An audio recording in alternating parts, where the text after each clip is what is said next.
in Israeli society. Back to Eric Mandel here in the studio. Elections in local municipalities in Israel, but not in the north, obviously. And that brings us to what's happening there.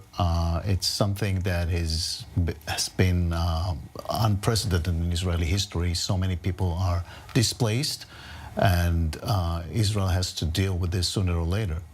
Well, you have between 60 and 110,000 people displaced in the north. You have more than that in the south. A country cannot be a country if it allows parts of its country become a buffer zone and not be inhabited.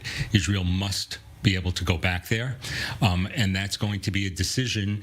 Really, the decision is going to be made by Iran, because will Iran, for its own reasons, which does not want to let Hezbollah be in a full war with Israel, because it uses it as an insurance policy that Israel, against a preemptive Israeli attack on its nuclear facilities, it may not want to unleash Hezbollah at this time. It may accept some of UN Security Council Resolution 1701, move back Hezbollah, the Radwan forces.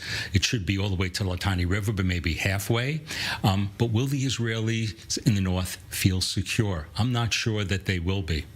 That's another leg of American diplomacy. They're trying to pull something out, but it's something off, but it's really hard.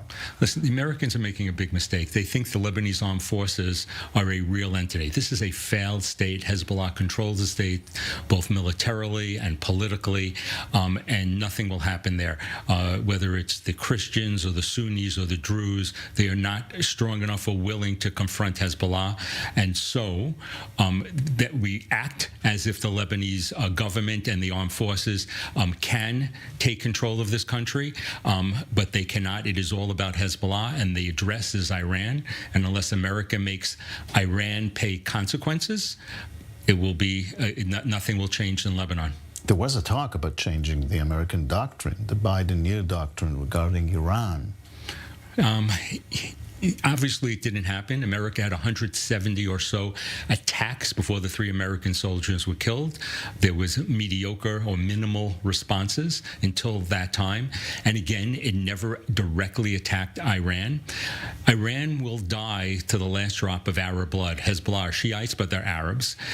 Unless Iran pays a price, and I have to say this, and it actually is the opposite of one thinks. It is not provocative to make Iran pay a price if America struck places in Iran as targets to show it can.